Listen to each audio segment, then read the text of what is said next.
الذين اصطفى أما بعد فأعوذ بالله من الشيطان الرجيم بسم الله الرحمن الرحيم سبحان الذي أسرى بعبده ليلا من المسجد الحرام إلى المسجد الأقصى الذي باركنا حوله لنريه من آياتنا إنه هو السميع البصير.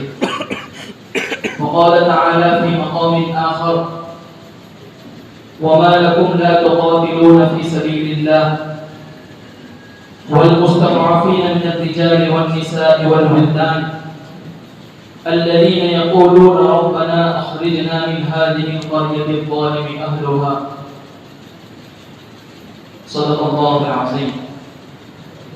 وقال النبي صلى الله عليه وسلم المسلمون كجسد واحد إذا اشتكى منه عضو تداعى له سائر الجسد بالحمى والسهر أو كما قال عليه الصلاة والتسليم. میرے محترم بزرگوں اور عزیزوں، اس وقت دنیا کے موجودہ جو حالات ہیں وہ ہمارے سامنے ہیں. سوشل میڈیا کا زمانہ ہے اور دنیا کے اس کونے میں کیا ہو رہا ہے ہم سب اس سے واقف ہوتے ہیں. فلسطین اور اسرائیل کی جو جنگ ہو رہی ہے اور وہاں کے جو حالات ہیں وہ ویڈیوز وغیرہ کے ذریعے ہمارے سامنے ہیں. ہم اس سے بے خبر نہیں ہیں، لیکن ان حالات کے ہوتے ہوئے ہمارے حالات کیا ہیں یہ ہم خود سمجھیں. ہر شخص اور میں خود اپنے گریبان میں بجھا کر دیکھیں کہ ان حالات میں، ان سخت حالات میں میرے دل و دماغ میں کیا چیز ہے اور میری اس کے لیے کیا تیاریاں ہیں. اور ان حالات میں مجھے کچھ کہنا اور کچھ باتیں سمجھانا اپنا فرض سمجھتا ہوں، اس لیے کہ ہمارے بہت سے حضرات اور بہت سے مسلمان ان حالات کو معمولی سمجھ رہے ہیں. ہم یہ بات ذہن میں رکھیں کہ یہ جو حالات آج کل دنیا کے چل رہے ہیں قرآن اور حدیث کی روشنی میں اور ہمارے آج کے ڈرتے کرنے والے علماء کرام کی باتوں کی روشنی میں یہ معمولی حالات نہیں ہیں. یہ سمجھو دنیا کے ختم کا وقت قریب ہے اور بیت المقدس کی فتح، فلسطین اور اسرائیل کی جنگ یہ قیامت کی نشانیوں میں سے.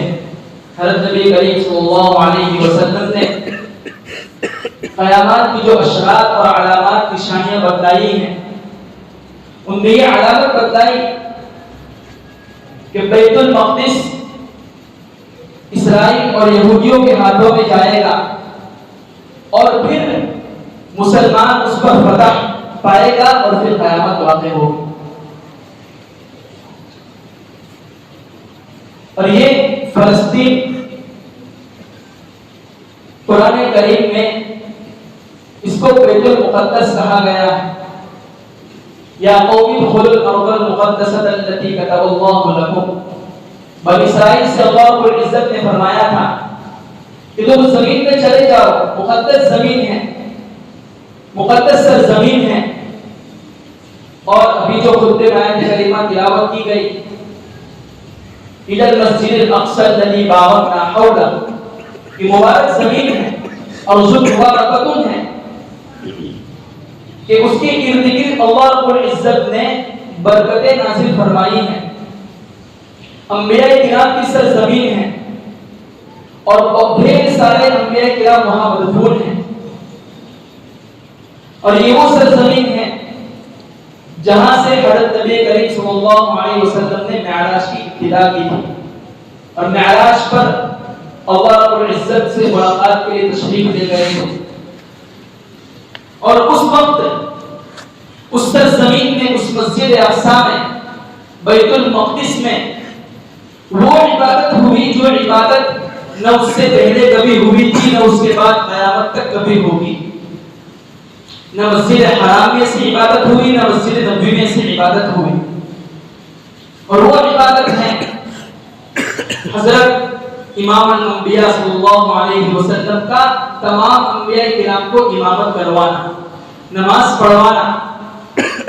ملا علی قاری نے شرح مشکات بالقاب میں لکھا ہے کہ جب معراج پر تشریف لے جا رہے تھے تو حضور صلی اللہ علیہ وسلم نے ایک نماز پڑھائی انبیاء کرام علیہ السلام کو، تمام روحیں جمع تھی مسجد اقصی میں، اور اس مقدس جگہ میں حضرت نبی کریم صلی اللہ علیہ وسلم نے تمام انبیاء کرام کی امامت کروائی، نماز پڑھائی۔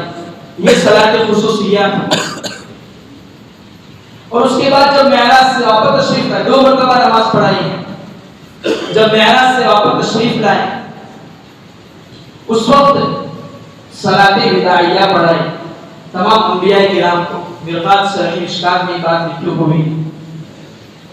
تو یہ مقدس سرزمین ہے، جیسے کعبۃ اللہ یہ بیت اللہ ہے، اسی طرح بیت المقدس یہ بھی بیت اللہ ہے۔ یہ الگ بات ہے کہ بیت اللہ کا لفظ خاص ہو گیا کعبہ شریف کے لیے، ورنہ حضرت آدم علیہ السلام ابو الانسان انہوں نے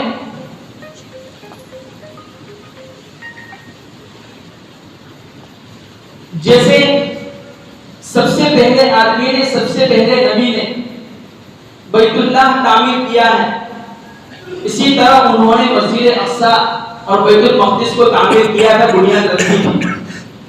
اس کے بعد جس طرح تفسیر میں سنتے ہیں اور بارہا ہم سنتے ہیں کہ کعبۃ اللہ کی بنیاد ابراہیم علیہ السلام اور ابن ابراہیم اسماعیل علیہ السلام نے رکھی ہے، اسی طرح بیت المقدس کی بنیاد بھی ابن ابراہیم نے رکھی ہے۔ ہم مشہور ہے کہ سلیمان علیہ السلام نے بیت المقدس کو تعمیر کروایا، مسجد اقصی کو تعمیر کروایا، صحیح ہے، اور جناتوں کی موجودگی میں اور جناتوں سے مسجد کی تعمیر کروائی۔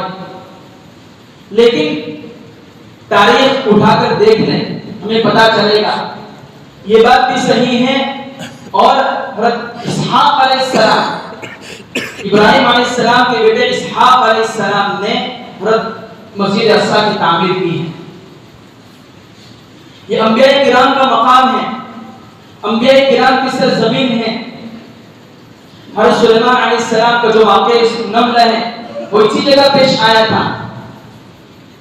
تو اس تقدس کو آپ کے سامنے بتا کر یہ بات سمجھانا ہے کہ ہم اس کو معمولی نہ سمجھیں، یہ بہت مقدس جگہ ہے۔ بیت اللہ شریف جس وقت قیامت آئے گی، قیامت کے قریب میں بیت اللہ کو اٹھا لیا جائے گا۔ جس وقت بیت اللہ کو اٹھایا جائے گا اس وقت بیت اللہ کے ساتھ بیت المقدس کو بھی اٹھایا جائے گا، اور اس کے ساتھ ساری مسجدیں اٹھائی جائیں گی۔ کتابوں میں لکھا ہے، اور یہی وہ جگہ ہے، یہی وہ مقام ہے جہاں دجال کو قتل کیا جائے گا۔ حضرت امام مہدی کے جب ظہور ہوگا اور دنیا میں عدل انصاف کی جب وہ بادشاہت کریں گے، حکومت کریں گے، اور جس وقت وہ نماز پڑھا رہے ہوں گے وہاں اس مقام میں حضرت عیسیٰ علیہ السلام کا نزول ہوگا، وہ اسی سرزمین میں ہوگا، اسی سرزمین سے اٹھائے گئے تھے۔ تو اس مقدس زمین میں جو لوگ رہتے ہیں وہ بھی بہت مقدس لوگ ہیں، بہت برگزیدہ لوگ ہیں، ہمارے مومن بھائی ہیں۔ آج اس وقت یہود اور اسرائیل اس جگہ حملہ کر کے اس زمین کو غصب کرنا چاہتے ہیں اور اپنے ہاتھ میں لینا چاہتے ہیں، اس لیے کہ یہود اور نصارہ یہ سمجھتے ہیں کہ ہماری سرزمین ہے۔ اللہ رب العزت نے قرآن کریم میں صاف اعلان کر دیا، ان الارض یرثها عبادی الصالحون، کہ یہ زمین اس کی وراثت نیک لوگوں کے ہاتھ میں آئے گی۔ اس زمین پر نیک لوگوں کا قبضہ ہوگا، یہ ابھی اس کا موقع نہیں ہے، ورنہ آپ کو بتلاتا کہ کس طرح ہماری زمین ہے، یہود کس طرح وہاں آئے تھے، کب تک آئے تھے، اور آج جو لوگ ہیں وہ کون ہیں۔ تو یہ مقدس زمین میں ہم بارہا سنتے ہیں اور بارہا ہم نے ویڈیوز دیکھے ہیں کہ وہاں ہمارے جو مسلمان بھائی، مسلمان بچے، مسلمان عورتیں، ان کی عزتوں کو داغدار کیا جا رہا ہے، ان کو چھلنی کیا جا رہا ہے، زخموں سے چور بچہ ہے، اور وہ صحابہ کرام کے بچوں کی یاد تازہ کر رہا ہے۔ ہم نے کتابوں میں بارہا سنا ہے کہ صحابہ کرام کے بچے جنگ میں جانے کے لیے ایک مقابلہ کرتے تھے کہ میں جنگ میں جلدی جاؤں، اللہ کے نبی غزوے میں مجھے لے جائے۔ آج وہی پس منظر، وہی حالات وہاں فلسطین بچوں کی ہیں، فلسطین ماں اور بیٹیوں کی وہ حالات ہیں۔ ایک بچہ، ایک ویڈیو دکھایا گیا، ایک بچہ ہے میڈیا والے کے سامنے بات کر رہا ہے، نقاب پہنے ہوئے لڑکا ہے، اس کی ماں پیچھے سے آتی ہے کہ نقاب کیوں پہنا ہے، فوراً اس بچے کے اوپر سے نقاب کھینچتی ہے اور کہتی ہے کہ شہید ہو جانے کا خوف ہے، شہید ہو جانے کا خطرہ ہے، اگر تو شہید ہو گیا تو میرے لیے بڑی خوش نصیبی کی بات ہے کہ میں شہید کی ماں کہلاؤں گی۔ ایک شوہر مر رہا ہے، بیوی شوہر کو تسلی دے رہی ہے، یہ کچھ نہیں، ہمارے اور بھی بچے ہیں، ان کو بھی اللہ کے راستے میں شہادت کے لیے بھیج دوں گی اور ہماری ملاقات جنت میں ہوگی۔ یہاں جو صحابہ اور صحابہ کرام کے عورتوں کے نمونے آج موجود ہیں، لیکن کہنا یہ ہے کہ ان حالات کو دیکھ کر اور ان حالات کو سن کر، ایسی ویڈیوز کو دیکھ کر کیا ہمارے دل میں کچھ نرمی آتی ہے یا نہیں؟ دل سے کچھ آنسو ہمارے جاری ہوتے ہیں یا نہیں؟ حضرت نبی کریم صلی اللہ علیہ وسلم کی حدیث ہے کہ مسلمان ایک جسم کی طرح ہے، چاہے وہ کسی بھی دنیا کے کسی بھی کونے میں رہتا ہوا مسلمان ہو، پوری دنیا کے مسلمان ایک جسم کے مانند ہیں۔ المسلمون كجسد واحد اذا اشتكى منه عضو تداعى له سائر الجسد بالحمى والسهر، کہ جس طرح ایک جسم ہے، جسم کی کسی عضو میں بیماری لاحق ہو جاتی ہے تو اس بیماری کی وجہ سے سارا بدن بے چین رہتا ہے، سارا بدن تکلیف میں رہتا ہے، اسی طرح مسلمان کی مثال ایسی ہی ہے کہ دنیا کے کسی بھی کونے میں کسی مسلمان اور مومن تکلیف میں ہے، اس کی وجہ سے ایک مسلمان بھائی کو چین نہیں آنا چاہیے۔ لیکن آج ہماری حالت غفلت کی انتہا، ہم اتنا تو نہیں کر سکتے کہ وہاں جا کر ان کی مدد کریں، لیکن کم سے کم اتنا تو کر سکتے ہیں کہ ان کے دو آنسو بہا کر اللہ کے سامنے ان کی مدد کی دعا کریں۔ یہ قیامت کی نشانیوں کی حدیث ہے۔ حضرت ثوبان رضی اللہ تعالیٰ عنہ روایت فرماتے ہیں، ابو داؤد کی روایت ہے، فرمایا یوشک الامم ان تداعى علیکم کما تداعى الاکلۃ الی اصحابها،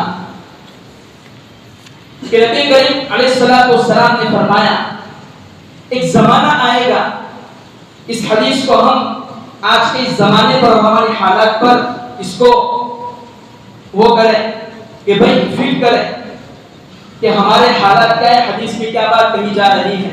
حدیث ہے، سنن ابو داؤد کی سیاہ ستہ کی بڑی کتاب ہے، صحیح حدیث اس میں ہے، فرمایا کہ قریب ہے کہ وہ زمانہ تم پر آ جائے کہ دنیا کے سارے لوگ ایک دوسرے قوموں کو، جماعتوں کو بلائیں گے کہ آؤ اور مسلمانوں پر ٹوٹ پڑو، حملہ کرو، ہم ساتھ میں حملہ کرتے ہیں اور مسلمانوں کے خلاف جنگ کرتے ہیں۔ کس طرح مثال بتلائی کہ جیسے بھوکے کھانے والے تھالیوں پر ٹوٹ پڑتے ہیں، ایسے دنیا کی سارے قومیں مسلمانوں پر ٹوٹ پڑے گی۔ اور ہماری حالت کیا ہوگی؟ صحابی نے پوچھا، راوی نے پوچھا وَمِن قِلَّةٍ نَحْنُ يَوْمَئِذٍ، کہ کیا ہم اس وقت کم ہوں گے، ہماری تعداد کم ہوں گی، ہمارے پاس طاقت اور اسلحہ نہیں ہوں گے؟ حضرت نبی کریم صلی اللہ علیہ وسلم نے فرمایا بل انتم یومئذ کثیر، کہ تمہاری تعداد اس زمانے میں بہت ساری ہوگی، تمہارے پاس اسلحہ بھی بہت سارے ہوں گے، تو تعداد میں کم نہیں ہوں گے، لیکن پھر بھی ہم مغلوب کیوں ہوں گے؟ اللہ کے نبی نے فرمایا وَلَكِنَّكُمْ غُثَاءٌ كَغُثَاءِ السَّيْلِ، کہ تم اتنی ساری تعداد میں ہونے کے باوجود ایک جھاگ کے مانند ہوں گے۔ سمندر میں جو جھاگ آتی ہے موج کے وقت، وہ جھاگ دکھتی ہے بہت سارے، لیکن موج گئی ایک ہاتھ اپنے رکھ دیا، جھاگ ختم، پرپوٹے ہوتے ہیں پانی کے تو بہت سارے معلوم ہوتے ہیں، جب موج آتی ہے جھاگ ہاتھ رکھ دیا وہ ختم ہو گئی۔ تمہاری حالت اس وقت ایسی ہوگی۔ صحابی نے فرمایا ایسے حالت ہماری کیوں ہوگی؟ ہم اتنی ساری تعداد میں ہوں گے۔ حضرت نبی کریم صلی اللہ علیہ وسلم نے ارشاد فرمایا وَلَيَنزِعَنَّ اللَّهُ مِن صُدُورِ عَدُوِّكُمُ الْمَهَابَةَ مِنكُمْ، کہ اللہ تعالیٰ تمہارے دشمنوں کے دلوں سے تمہارا رعب و دبدبا نکال دے گا۔ وہ رعب و دبدبا صحابہ کرام کے زمانے میں تھا کہ دشمن کے دربار میں جاتے تھے، ان کی آنے کے ہاتھ سن کر وہاں دربار میں ہلبڑی مچ جاتی تھی۔ بڑے بڑے کہابرہ جبابرہ، بڑے بڑے بادشاہ مسلمانوں کے نام سے خوف کھاتے تھے، لرز جاتے تھے۔ اس وقت ان کا ایمان ایسا مضبوط تھا، ایسا اتفاق و اتحاد تھا، لیکن آج ہمارے حالات اس حدیث میں جو بات کہی جا رہی ہے اس کے مطابق ہے۔ فرمایا دشمنوں کے دلوں سے تمہارا رعب اور دبدبا نکال دیا جائے گا، اور تمہارے دلوں میں وَلَيَقْذِفَنَّ اللَّهُ فِي قُلُوبِكُمُ الْوَهْنَ، اللہ تعالیٰ تمہارے دلوں میں وہن داخل فرما دیں گے، وہن ڈال دیں گے۔ کیا ہے وہن؟ کیسی کمزوری ہے؟ قَالَ قَائِلٌ مَا الْوَهْنُ، صحابی نے فرمایا، پوچھا اللہ کے نبی سے کہ وہن کیا ہے؟ کیا کی زمان پر گھس جائے گی، پیدا ہو جائے گی؟ اللہ کے نبی نے فرمایا حب الدنیا وکراہیت الموت، دنیا کی محبت تمہارے دلوں میں جم جائے گی، تمہارے دلوں میں دنیا کی محبت گھر کر جائے گی کہ تم یہی سوچو گے مجھے دنیا ہی میں رہنا ہے۔ اور آج ہم سب کے ذہن و دماغ میں یہی ہے کہ ہمیں دنیا ہی میں رہنا ہے، اسی لیے اس کی صاف اس کی علامتیں ہمارے پاس ہیں کہ ہم تیاری آخرت کی بالکل ہمارے پاس نہیں ہے، اور دنیا کمانے کی اور دنیا کو بڑے بڑے ہمارے پاس زمینیں لینے کی، بنگلے بنانے کی بہت سی تیاریاں ہیں۔ یہ اس بات کی علامت ہے کہ ہمارے دلوں میں دنیا کی محبت بھر کر گئی ہے۔ اور آگے فرمایا ایسی محبت ہوگی وکراہیت الموت، مرنے سے، موت سے، اللہ تعالیٰ کی ملاقات سے انسان اور مومن گھبرائے گا۔ تو وہ ملاقات کا شوق جو صحابہ کرام میں تھا، وہ ملاقات کا شوق تم میں نہیں ہوگا، اور وہی حالات ہماری ہیں، اور ہم ان حالات میں بالکل غفلت میں پڑے ہوئے ہیں۔ اس لیے ضرورت اس بات کی ہمیں کیا کرنا ہے، کم سے کم ان کے لیے دعائیں کریں۔ قرآن کریم کی آیت ہے وَمَا لَكُمْ لَا تُقَاتِلُونَ فِي سَبِيلِ اللَّهِ وَالْمُسْتَضْعَفِينَ مِنَ الرِّجَالِ وَالنِّسَاءِ وَالْوِلْدَانِ الَّذِينَ يَقُولُونَ رَبَّنَا أَخْرِجْنَا مِنْ هَٰذِهِ الْقَرْيَةِ الظَّالِمِ أَهْلُهَا، اللہ تعالیٰ ہمیں کہہ رہے ہیں، جھنجھوڑ رہے ہیں، قرآن کریم جھنجھوڑ رہا ہے کہ تمہیں کیا ہو گیا، تم غفلت میں کیوں پڑے ہوئے ہیں کہ ایک جگہ جنگ ہو رہی ہے، مسلمانوں کو مارا جا رہا ہے، مسلمانوں کے بچوں کا خون کیا جا رہا ہے، بچے تڑپ رہے، ہمارے بھی تو حالت کیا ہے، ہم گھر پہ جائیں گے، ہمارے بچوں کو ہم اپنی آنکھوں سے دیکھیں گے اور ان کو گود میں لیں گے، ان کے ساتھ کھانا کھائیں گے، لیکن وہاں کی حالت کیا ہے، وہاں کے والدین بچوں کو دیکھ نہیں پاتے، خون میں نہائے ہوئے حالت بچوں کو دیکھتے ہیں، اور اسی حالت میں اللہ تعالیٰ نے جھنجھوڑ قرآن کریم جھنجھوڑ رہا ہے کہ تمہارا کیا حال ہے، وہاں کمزوروں کو مارا جا رہا ہے، تم سے اللہ کے راستے میں جہاد نہیں ہو سکتا، کم سے کم آج کے علماء کرام ہمیں کہہ رہے ہیں کہ ہم سے جتنا ہو سکے آواز اٹھائیں، مسلمان بھائی ہمارے ہیں، پوری دنیا کی مسلمان ایک جسم کی طرح ہیں، کیا ہم آواز نہیں اٹھا سکتے؟ کس نے کہا کہ کہتے ہیں کہ حکومت کی آواز مت اٹھاؤ؟ ہم جتنا ہم سے ہو سکے ٹویٹر چلاتے ہیں، فیس بک چلاتے ہیں، اس میں ہم اسرائیل کے خلاف اور فلسطین کی حمایت میں آواز اٹھائیں۔ ہمارے پاس اتنی طاقت تو ہے، 2 رکعت نماز صلاۃ الحاجت پڑھ کے ان کے لیے آنسو بہائیں، دل سے دو آنسو بہے گا، ہم اللہ کے سامنے پیش کر دیں گے کہ فلسطینی مسلمانوں پر ظلم ہو رہا تھا، میں نے 2 آنسو بہائے ہیں، وہ 2 آنسو آپ کے سامنے لے کر آیا ہوں۔ اس لیے میرے مسلمان بھائیوں، حالات میں ہم غفلت میں نہ رہیں، یہ معمولی حالات نہیں ہیں، قیامت کی نشانیاں ہیں یہ۔ اللہ کے نبی اور قرآن و حدیث کی روشنی میں ہمارے علماء کرام ہم یہی بتلاتے ہیں۔ اس لیے ہم غفلت سے اٹھیں اور اللہ کے سامنے گر گرا کر دعائیں کریں۔ اللہ تعالیٰ ہمیں عمل کی توفیق عطا فرمائے۔